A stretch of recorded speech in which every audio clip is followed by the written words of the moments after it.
नमस्कार। आज के इतिहास में आप सभी का स्वागत है। मैं हूं आपके साथ प्रिया तिवारी। इतिहास से अच्छा शिक्षक कोई दूसरा नहीं हो सकता। इतिहास सिर्फ अपने में घटनाओं को नहीं समेटे होता है, बल्कि इन घटनाओं से भी आप बहुत कुछ सीख सकते हैं।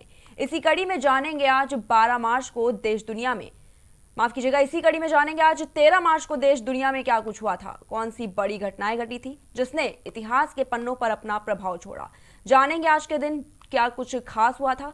वहीं इन खास व्यक्तियों के बारे में और बात करेंगे जो दुनिया से इस दिन विदा होकर चले गए। तो चलिए चलते हैं आज के इतिहास के इस सफर पर, जहां बात नाना फडणवीस की, जो एक मराठा राजनेता थे। तो देखिए हमारी ये खास रिपोर्ट।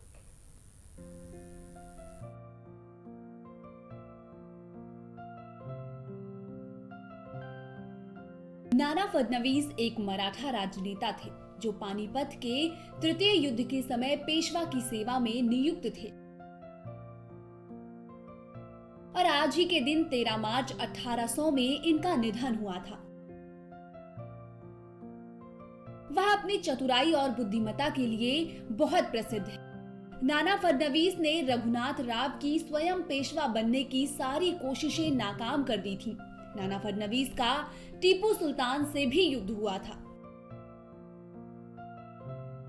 उन्होंने मराठा साम्राज्य की शक्ति को एक छत्र के नीचे एकत्र करने की सफल चेष्टा की। पेशवा शासन के दौरान नाना फडणवीस मराठा साम्राज्य के प्रभावशाली मंत्री व कूटनीतिज्ञ थे। यूरोपीय द्वारा उन्हें मराठा मैकियावेली कहा जाता था। नाना फडणवीस युद्ध भूमि से जीवित लौट आया था। इसके बाद 1773 ईस्वी में नारायण राव पेशवा की हत्या कराकर उसके चाचा राघोवा ने जब स्वयं गद्दी हथियाने का प्रयत्न किया तो उसने उसका विरोध किया।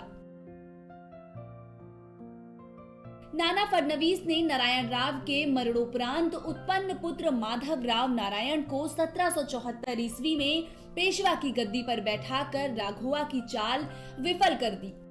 नाना फडणवीस की अल्पवयस्क पेशवा का मुख्यमंत्री बना और 1774 से 1800 ईस्वी में मृत्यु पर्यंत मराठा राज्य का संचालन करता रहा। किंतु उसकी स्थिति निष्कंटक ना थी, क्योंकि अन्य मराठा सरदार, विशेषकर महादजी शिंदे, उसके विरोधी थे। राज्य में इतने विरोधी होते हुए भी नाना फडणवीस अपनी चतुराई से समस्त विरोधों के बावजूद अपनी सत्ता बनाए रखने में सफल रहे। 1775 से 1783 ईस्वी तक उसने अंग्रेजों के विरुद्ध प्रथम मराठा युद्ध का संचालन किया। साल बाई की संधि से इस युद्ध की समाप्ति हुई थी। उक्त संधि के अनुसार राघवा को पेंशन दी गई और मराठों को साष्टी के अतिरिक्त अन्य किसी भूभाग से हाथ नहीं धोना पड़ा। 1784 ईस्वी में ही नाना फडणवीस ने मैसूर के शासक टीपू सुल्तान से लोहा लिया और कुछ ऐसे इलाके पुनः प्राप्त कर लिए जिन्हें टीपू ने बलपूर्वक अपने अधिकार में कर लिया था। 1789 ईस्वी में टीपू सुल्तान के विरुद्ध उसने अंग्रेजों और निजाम का साथ दिया तथा तृतीय मैसूर युद्ध में भी भाग लिया, जिसके फलस्वरूप मराठों को टीपू के राज्य का एक भूभाग प्राप्त हुआ। 1794 ईस्वी में महादजी शिंदे की मृत्यु हो जाने से नाना फडणवीस का एक प्रबल प्रतिद्वंदी उठ गया और उसके बाद नाना फडणवीस ने निर्विरोध मराठा राजनीति का संचालन किया। 1795 ईस्वी में उसने मराठा संघ की सम्मिलित सेनाओं का निजाम के विरुद्ध संचालन किया और खरदा के युद्ध में निजाम की पराजय हुई। फलस्वरूप निजाम को अपने राज्य के कई महत्वपूर्ण भूभाग मराठों को देने पड़े। 1796 ईस्वी में नाना फडणवीस के कठोर नियंत्रण से तंग आकर माधवराव नारायण पेशवा ने आत्महत्या कर ली। उपरांत राघवा का पुत्र बाजीराव द्वितीय पेशवा बना, जो प्रारंभ से ही नाना फडणवीस का प्रबल विरोधी था। इस प्रकार ब्राह्मण पेशवा और उसके ब्राह्मण मुख्यमंत्री ने प्रतिद्वंदिता चल पड़ी। दोनों में से किसी में भी सैनिक क्षमता नहीं थी। किंतु दोनों ही राजनीति के चतुर एवं धूर्त खिलाड़ी थे। दोनों के परस्पर षड्यंत्र से मराठों का दो विरोधी शिविरों में विभाजन हो गया, जिससे पेशवा की स्थिति और भी कमजोर पड़ गई। इसके बावजूद नाना फडणवीस आजीवन मराठा संघ को एक सूत्र में आबद्ध रखने में समर्थ रहे।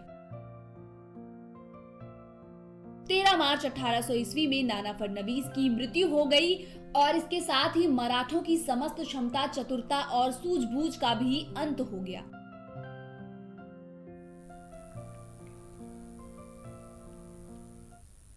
अभी हम लोगों ने नाना फडणवीस के बारे में काफी कुछ जाना। अब इस प्रोग्राम में बढ़ते हैं आगे और बात करेंगे विलायत खां की, जो भारत के प्रसिद्ध सितार वादक थे और आज ही के दिन इनका निधन हुआ था। तो चलिए थोड़ा और विस्तार से जानते हैं दांडी मार्च के बारे में।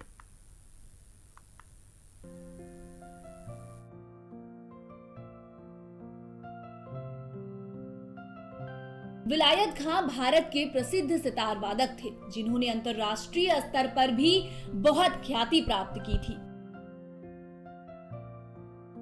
विलायत खां का आज ही के दिन 13 मार्च 2004 में निधन हुआ था। उस्ताद विलायत खां की पिछली कई पुश्तें सितार वादन से जुड़ी रही थी।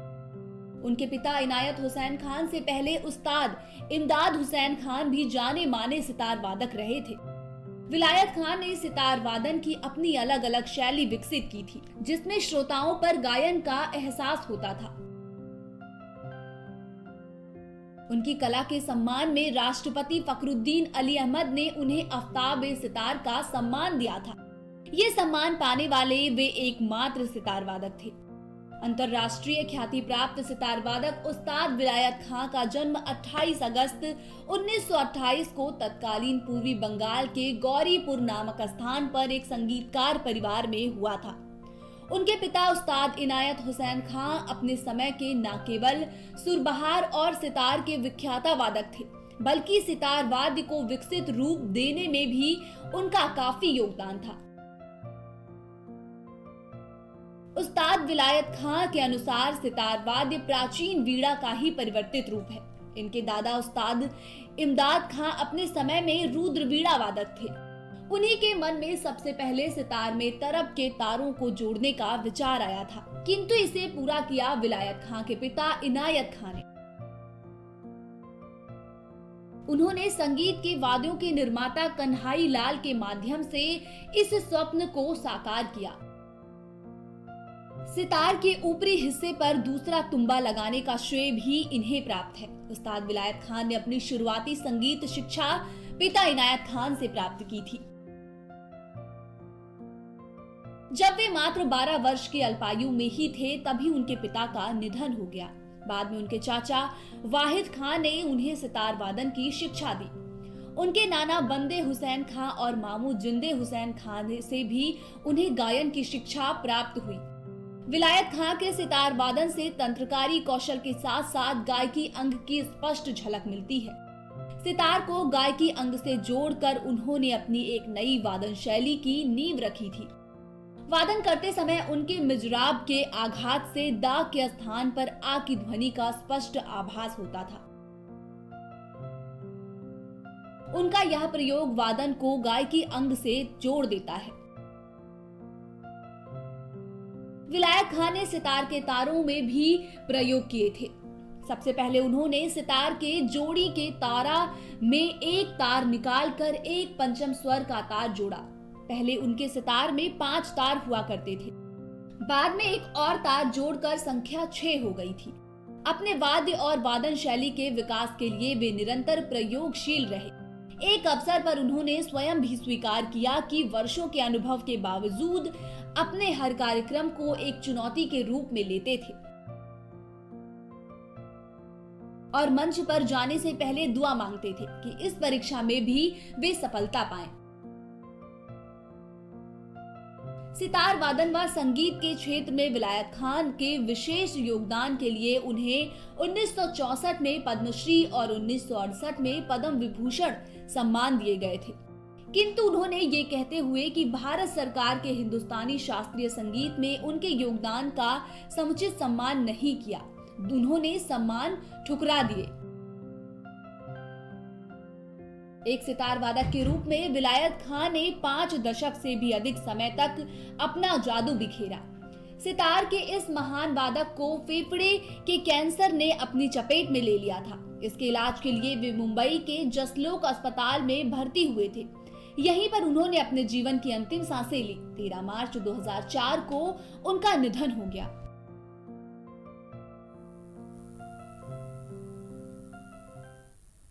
अब प्रोग्राम में आगे बढ़ते हुए हम आपको बताएंगे जलियांवाला बाग के बारे में, हत्याकांड के बारे में। तो आइए देखते हैं हमारी एक खास रिपोर्ट।